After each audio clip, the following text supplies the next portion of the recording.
My name is Lucia Alves. After many decades in the entertainment industry, I have decided to create, in partnership with my husband, Cine Tribe. This is a haven and an alternative to Hollywood.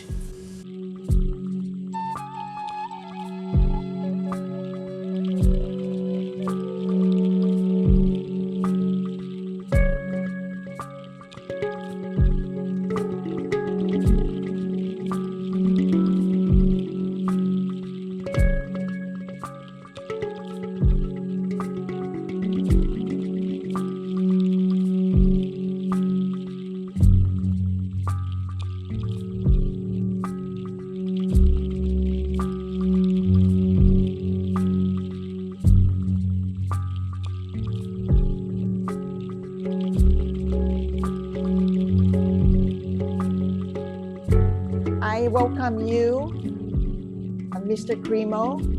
My name is Anna. I have been doing this podcast for a very short period, but we are covering many things because this website is named Reclaim Your Mind. Mm-hmm. So it's about things that humankind must know, should know, ought to know. And so I welcome you to enlighten us, and I'm very grateful. So you have written a few books, you have explored a lot of things, and so tell us about your book, Forbidden Archeology, to start with. Well, Forbidden Archeology is about archaeological evidence for extreme human antiquity.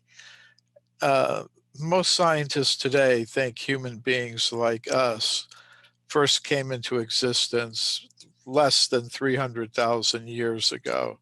Before that, they would say there were no human beings on Earth or anywhere else as far as they knew. So in the different wisdom traditions of the world, we get a different story. For example, I've personally devoted myself to study of the ancient Sanskrit writings of India. And among those are the Puranas. Those are the historical writings of the ancient wisdom tradition from India.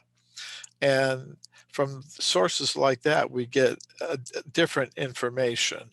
We get the picture of humans like us existing since the very beginning of the history of life on Earth. So when I read such things, I began to wonder, is that just some mythology that was imagined thousands of years ago by the authors of these texts, or is there perhaps some factual basis for it? So that got me looking into the whole history of archaeology from the time of Darwin right up to the present. And when I did that, I found actually there are many discoveries that have been made by archaeologists and geologists and other scientists who are digging into the earth. Human bones, human artifacts, human footprints, many millions of years old. So it's very consistent with what the ancient Sanskrit writings of India tell us about our presence on this planet. Wonderful.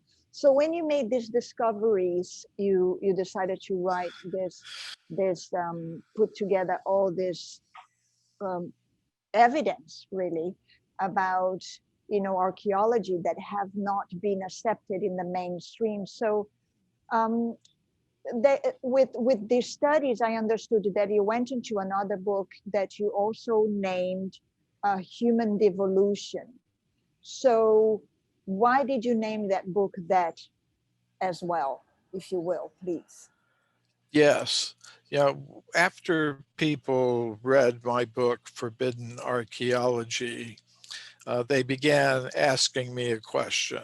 They were saying to me, okay, in this book, Forbidden Archeology, you've shown so much archaeological evidence that contradicts the modern scientific account of human origins. That's the Darwinian evolutionary picture of human origins. Mm-hmm. So if that picture is wrong, then how do you propose that human beings came into existence if we didn't evolve from the apes? Sure. And to answer that question, I wrote this other book. Mm-hmm. And I start by saying, before we even ask the question, where did human beings come from? We should first of all ask the question, what is a human being? Now, Yes. today, many scientists will say, well, you're just a machine made of molecules. Mm-hmm. That's what you are. What about my consciousness? They say, well, that's just chemicals in the brain interacting temporarily. And at the time of death, when the chemicals stop interacting in the brain, then there'll be no more consciousness. It'll all be finished, just nothing. Sure. So I don't accept that. And again, I'm basing this on my experience with the spiritual tradition of India. I'm a practitioner of bhakti yoga, the Sure. yoga of devotion. So my ideas are definitely influenced by That the teachings of the bhakti school of yoga. beautiful, So beautiful. uh, Yes, my question also, it's very intriguing to understand that nowadays I'm going to interview eventually a scientist. He's in your area, in the area of California, where location wise, where he has been for many decades studying and practically proving scientifically that consciousness is not in the brain. So the quantum physics and everything is now a new scientific, evidence that we are not just, a bunch of cells put together by coincidence, but that is a whole nother conversation. So for me, what is very incredible is to still today, I have nieces and nephews, many of them, and I have a child, that Darwinism is still taught in school, even in even if so much evidence have been coming forward for centuries, for millions of years, and there is real evidence that that is not the case.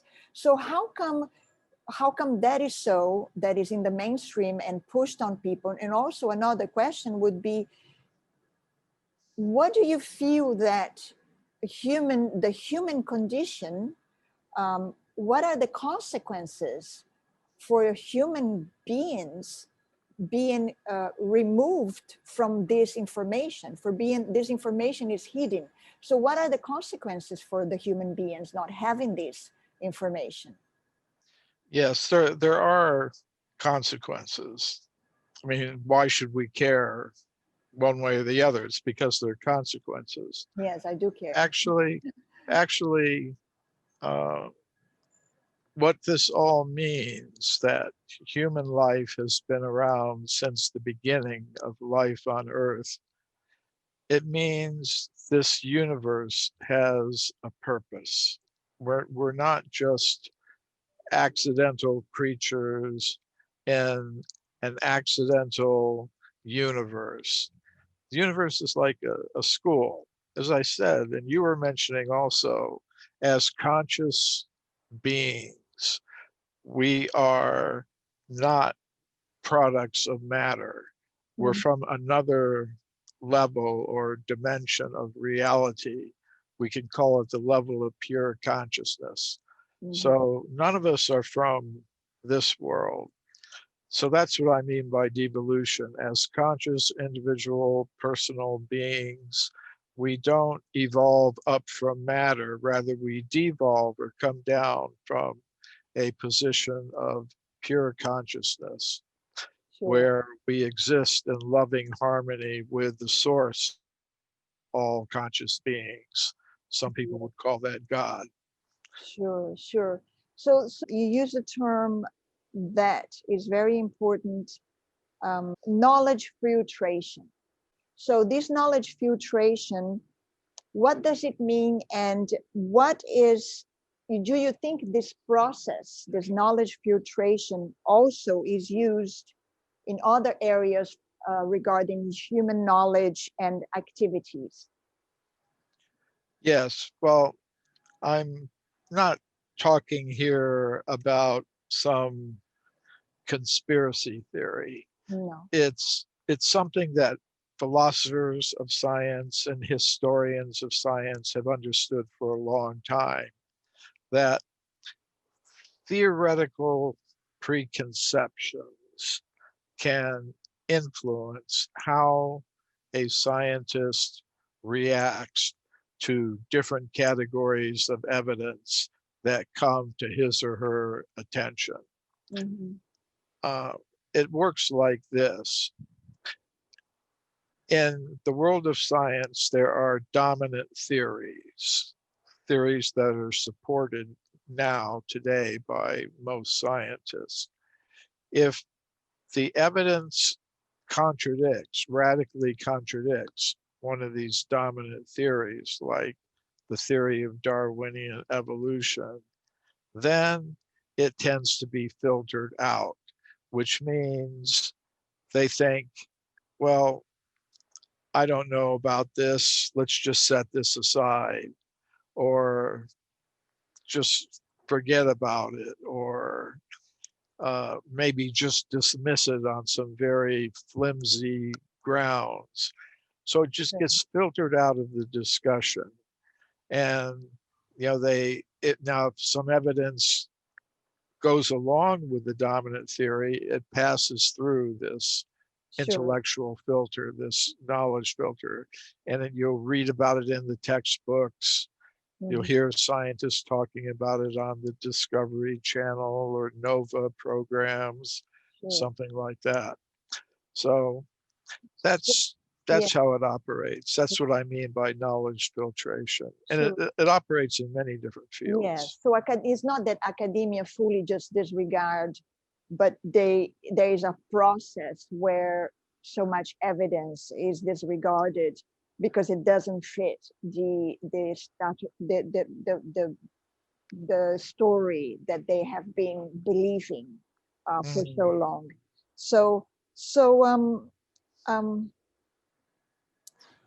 so how do you feel about human consciousness, the human being that we are more than this body? How do you feel that humans would benefit from inquiring more about this, and for understanding a little bit more about their full makeup, and studying also the ancient cultures, some Mm. wisdom, ancient wisdom and cultures? How do you think they can benefit from that? Well, they can benefit quite a lot from it. Everything depends upon our sense of identity. Based on our sense of identity, we develop different values, different goals in life, different objectives, different systems of what we think is good and what we think is bad. For Mhm. example, if I think I'm an American man, then I behave like that. That I have my values, I have my objectives in life. So if people in the modern education system are being told, you are a machine made of molecules, you are an evolved ape or monkey, uh, your sense of identity becomes very materialistic. And then you think the goal of life is to work very hard, produce and consume more and more material things in competition with others who are trying to do the same thing. And therefore, we see in human society all kinds of conflict on every level, between individuals, between classes, between races, between genders, between nations, between groups of nations.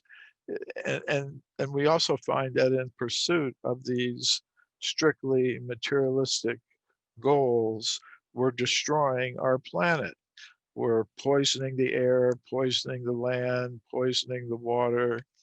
So if we had a different sense of identity, that I'm a being of pure consciousness, you're a being of pure consciousness, we're all beings of pure consciousness, it would be an entirely different civilization that we lived in.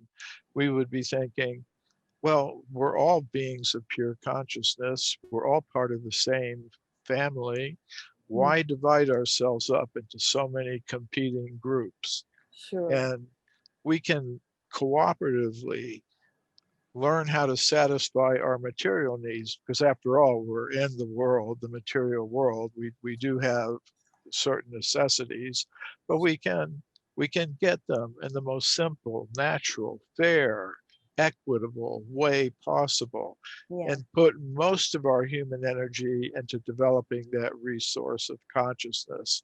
And I think that would be the solution to our environmental crisis, to all the wars and conflict and division that go on. I think there are immense benefits to having a proper understanding of who we are and where we should be going. absolutely. Thank you so much. Thank you. Um, I have been looking at some interesting European things because we are also very interested with my husband in ancient cultures. And I'm curious to know, do you know anything about the Proto-Indo-European language? And if you do so, why is it that there is no physical evidence that it ever existed? Or if I'm wrong, please would you correct me? Yes, well, yeah, this is an issue that's related to the kinds of people that live all over Europe, Central Asia, the Indian subcontinent. It has to do with that issue. Uh, one idea is that people speaking this Indo-European language uh, originally inhabited what we now call India, the Indian subcontinent, and migrated from there to other places. Because uh, when European scholars went to India in the beginning in the 17th and 18th centuries, they found that the language there, Sanskrit, you know, was very similar to Greek and Latin and Russian and all the languages of Europe. So they said they decided to put them all in one group. They call them the Indo-European languages. And of course, being Europeans, and they were ruling over India during the colonial times, they tended to think, well, it can't be that civilization emerged first in India and then we're the cousins. You know, Sure. we're the offspring of them.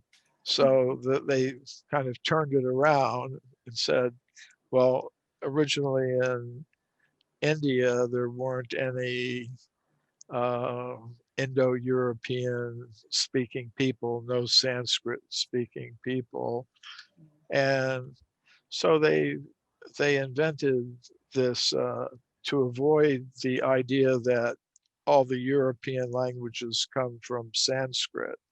Interesting. They developed this concept of what they call proto Photo. Indo-European Yes. language, Yes. and by studying this invented language, they they think they can geographically place where the origin of all the people who spoke those languages, the Indo-European languages, came from. Yes. Yes. So, and they generally put it somewhere in Europe. Yes. And that from what we understood, that anybody researching, it leads to Mesopotamia. It kind of diverts most people into, ancient Greek or Mesopotamia. So like it's almost like they try to divert and say, well, the cradle of humanity is actually in that area instead of India. Is that so? Yes, but in one sense, as conscious beings, as spirit souls, none of us are from this world at all. It's true. So Oh, that's we're wonderful. for some Yeah, higher level of exactly. So reality. the earth is where we inhabit now, and Yes. we're not going to be here forever. We know that. That is the only certainty we do know. And so exploring consciousness and understanding better, sometimes historically, and exploring ancient wisdom, my hope is to get people to understand also that it's a beautiful thing to be this amazing um, a spiritual being in this condition, and then seek to understand that. So when you release these books and there is all this evidence that modern human beings and their discoveries dated from millions of years sometimes, are there any indications of their level of advancement at that time, culturally or in technology? So is there any evidence that perhaps human beings in ancient times were more, because you do say devolution, were more, either intelligent or more equipped into certain areas? I think, yes, there is such evidence, but it all depends upon what you consider to be evidence. For example, I consider the statements in the writings of these various ancient wisdom traditions to be a kind of evidence.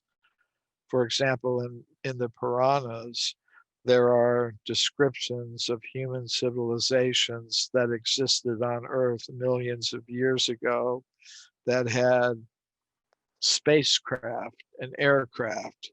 They were called Vimanas. And in addition to being present in the writings, if you go to different old temples in India or Cambodia, such as Angkor Wat, you can see in the carvings on the temple walls depictions of these vimanas or flying craft in the air. Also, in the records of these ancient civilizations, like that of India, Mhm. there are descriptions of weapons resembling modern nuclear weapons. I was, and there are also descriptions of things that resemble what we might call artificial intelligence or robots. Amazing, amazing. So there are things like that. Now, as far as what you can find in the layers of the earth, in terms of evidence, uh, one thing we have to consider is that things that we consider to be high tech, like computers and smartphones, they don't last very long in the earth. Sure. Uh, so, but uh, occasionally you do find some interesting things if you really dig into the matter. For example, in the United States in the 19th century, uh, in the state of Illinois, at a place called Long Springs, they were drilling a well for water. And from about 30 meters deep, while drilling this well, they brought up an object that looked like a coin. It had a human figure on one side and also some letters in an unknown language. So uh, I had the original reports, so we got in touch with the state geologist of Illinois and asked how old is the level at 30 meters at this place. And he said about 400,000 years, which is really amazing because according to the current understanding, the first coins were made only about 2003, no, maybe about 3,000 years ago. So, um, so you do, you know, if you have a coin, that must mean some kind of government or economic development, developed Sure. civilization. So you do find some things like that. Beautiful. I remember looking at your work and remember that was a circular, like a ball, a metal ball that was found also that, from different materials from so far back that it couldn't possibly have been, done by monkeys or cavemen. So that was very interesting. So all this evidence and these beautiful discoveries are in your book, Forbidden Archeology. And then you went into writing, as you speak about knowledge filtration, you wrote Human Devolution as well, which is wonderful. And I'm wondering, what are the implications of advanced civilizations existing in the past? So when a human being today um, understand or accept or see proof that these ancient civilizations did exist, so when we know this, what are the implications regarding religions that are so young? Let's say religions that have been established 2000, 5000 years ago. What are the implications? How do you see that? Well, I try to see what we have in common rather than Sure. stress differences. That's my first Absolutely. approach. Now, for example, uh, I'm very much influenced by the Vedic spiritual tradition of India, which does involve vast periods of cyclical time going back millions and millions of years. There are some religions, as you say, that have a shorter chronology, like maybe the biblical creationists, the young earth ones. They might have a concept that the whole universe, everything is 10,000 years old or less. So what I generally say to them is whether we think the earth is a few billion years old or a few thousand years old, we didn't come from apes or monkeys. Yeah, That's bottom line. that's, and then we'll discuss The rest. the chronology later, Sure, but sure. at least we can agree on that. Yes, and what is very interesting about the Vedic knowledge that I also study and I appreciate, and I'm very inclined to all that, is that when we remove the bodily designations and we operate from the spirit, from inside out, as understanding that we are incredible beings, spiritual beings, having this, material experience, everything else is so much easier. Like you said in the beginning, it's I can relate to everyone as my brother, sister, mother, father. There's different relationships. There is this great respect for seniors, because of course you and many others that have been on the planet longer than me, you obviously, not everybody, but obviously there is a beautiful respect of your time here and what you have discovered. And so I think that levels out a lot of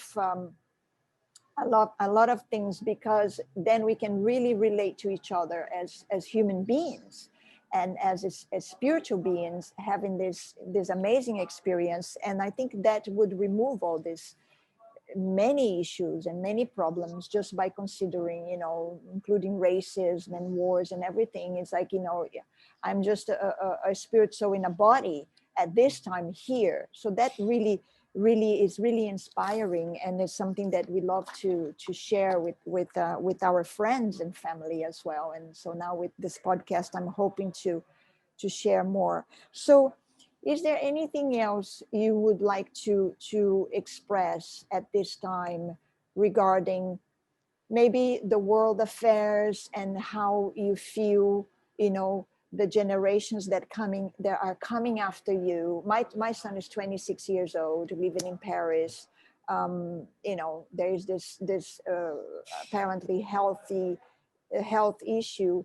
What would you tell them for them to feel inspired, to feel strong in themselves on their journey? Well, the first thing is to understand that the human body or plant body or any type of body is a vehicle for a conscious self. Uh, I'm deliberately not using religious terminology like soul, because sometimes, when people hear a word like that, they think, oh, that's got to do with religion, belief. I'm not into belief and faith and all of that. Well, fine, that's good. But one thing you have to admit is you're conscious. You're an individual and a person. That is undeniable. You can't deny that. I can't deny it either. So I think that has to be the fundamental understanding that guides us in our whole path of life. If we're on that platform, then we'll understand consciousness is never destroyed, it's never created, it always exists. And in that way, we'll be freed from every kind of fear. Sure, that's wonderful. We could get into um, you know the mantra meditation. I think it's a beautiful method. A lot of people do that, meditation and trying to understand the mind. And by exploring that, I feel it's important to ask you the question, um, in a more academic, scientific way, if you could explain, the mind is not the brain and it's not really the consciousness. So how, in simple terms, for a 5-year-old, how would you explain the mind? What would be the mind in the constitution of this incredible body? Well, I think if we analyze it very carefully, we'll see we're composed basically of three things: matter, mind, and consciousness. We have a gross physical body made of the chemical elements, but we also have a subtle mental body, and we're very aware of it. We say, oh, my mind feels full of anxiety today, or my mind feels very peaceful. We're kind of aware of the states, not only of our physical body, but of our mental body. And then we're also aware, well, who is that I who's saying, oh, my mind, my body? Uh, that is the ultimate real self, the conscious living entity that's really alive.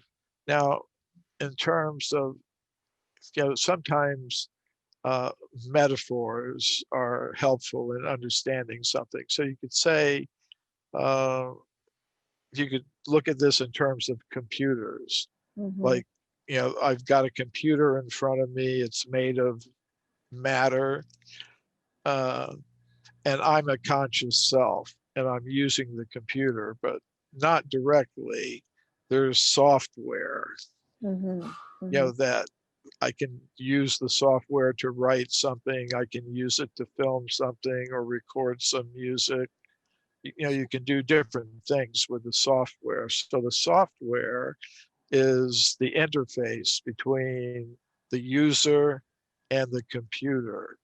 So I would say the mind is the interface between the conscious self and the gross physical machinery of the body. Sure. Wow, that's no, that's wonderful. Thank you. That clarifies for me as well. So, is there anything else you would like to express? I am very grateful. It's such a wonderful thing to have you on this podcast. And is there anything you would like to leave with us before we go?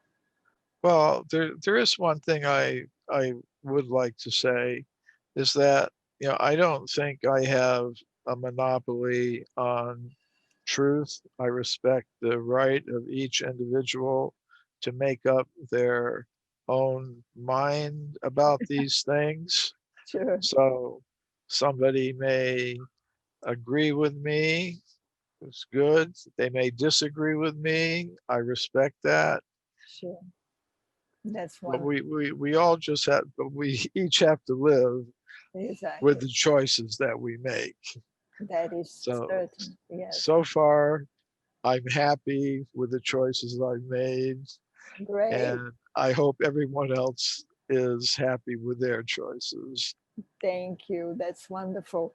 Yes, I think that the free will is something that we can have a whole other conversation about, and taking responsibility. I think as human beings, taking responsibility for our actions and for our consciousness in developing it. And I feel very hopeful that this time has been well spent. And I'm thanking you with all my heart. And great respect for you and your work. And I hope that this will be a conversation that will enlighten and spark curiosity in many human beings to say, well, maybe maybe I disagree, but I'm going to look into it anyway. that Good. that would be nice. It Wonderful. would. Yes, Where are you exactly? I am in Mexico at this time. Oh, Yes, in the Yucatan area. oh, Yes, okay. lovely place here in the Caribbean Sea, and we are creating a beautiful place for people to come and explore um, knowledge of many kinds, but specifically some beautiful things regarding cinema, regarding broadcasting, Hmm. great things and beautiful knowledge and wisdom. So that's why you're part of this as well. Yeah, yeah. I visited. In 2012, I was a speaker on a cruise ship. There were some people they chartered, you know, cruise, and they Sure. wanted somebody to speak about not just me. There were other speakers as well, Mhm. and I spoke about the Vedic time cycles as they relate to the Mayan time Oh, cycles, yes, yeah, and yeah. and we stopped at Chichen Itza, Beautiful, right? which is And it what was is a it? nice experience for me. Oh, wonderful. So now I'm so curious to know what is the relationship, because here, for example, they blow the conch shell, and I've seen many traces. So the relation is that in ancient times, Vedic knowledge was also here. Uh, Not necessarily. It could be that different people in different parts of the world Mm. were able to perceive the same reality Mm. from their. There could also have been cultural context that's there, but it's not absolutely necessary. Like You physical things. Yeah, like say if there's a mountain and somebody's looking at it from the north, somebody's looking at it from the south, from the east, from the west. Hmm. If they describe what they see, it'll be slightly different because they're looking at it from a different angle. Yes, yes, But it'll also be obvious that they're talking about the same thing. certain. Yeah, So same. so it could be like that the people in the Vedic culture.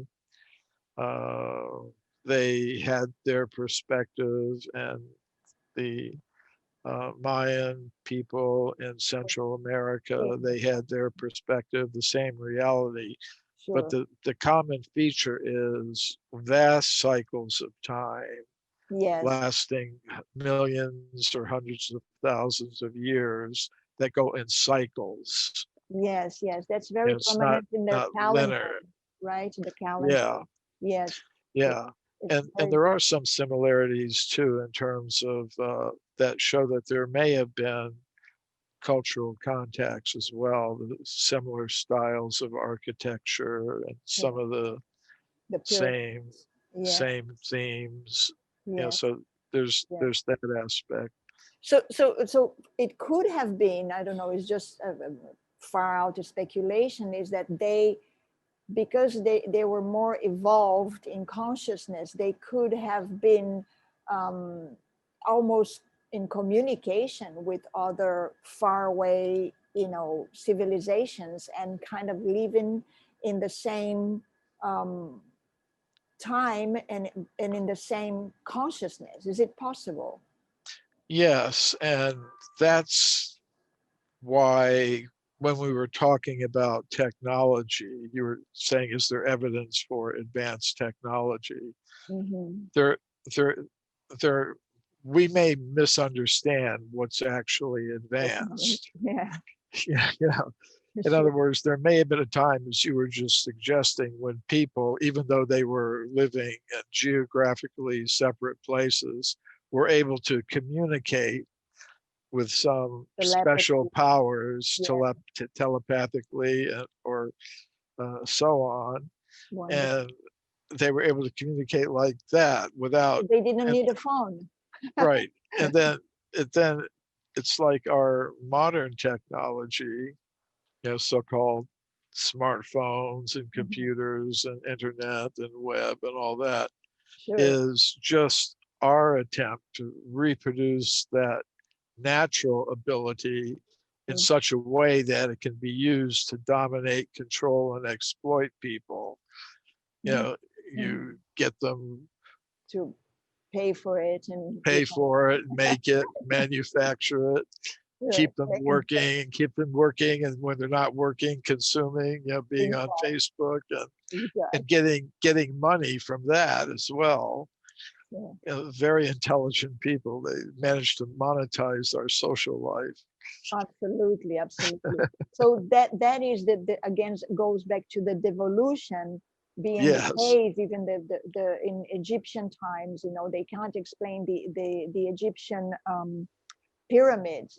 How was that created? And it could have been that they just have a technology that we have no trace of, and we don't know what they were using, and So that's why it's they can't explain.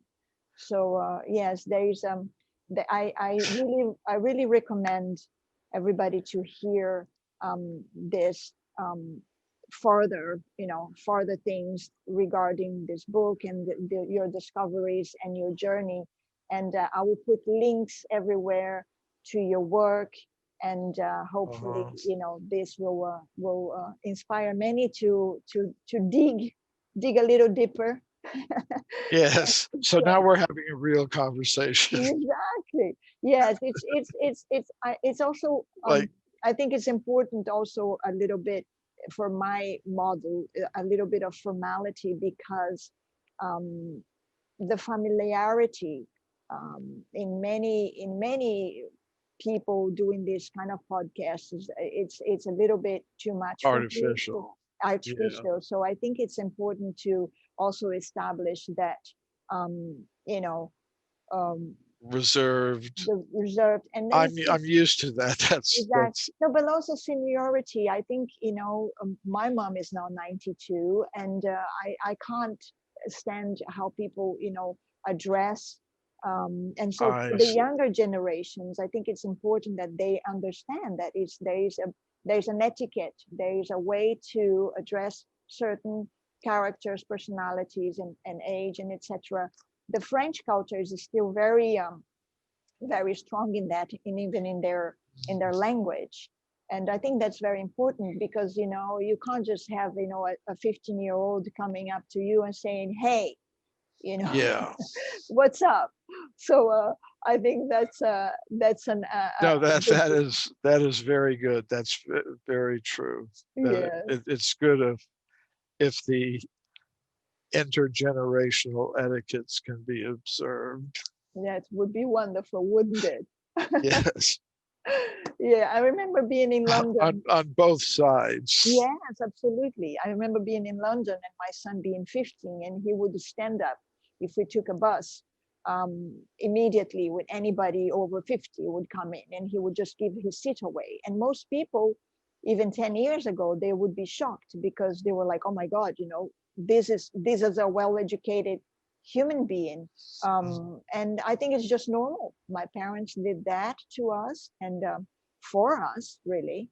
And it is just normal. So we can just share this, and hope that everybody gets inspired, and we keep this level of etiquette. I think it's beneficial to all of us, because if not, it would be the world upside down, and we don't want that. Very good. Okay. Very good. Okay. That is Thank you so much, very Prabhu. good. We will hopefully speak again sometime when we travel. My husband is a very, very great fan of yours, and I thank you again. And we will Thank you. send you this so you can see what I've done with it, and then you can approve, and then I will publish it. All right. Okay. Thank you so much. Thank you.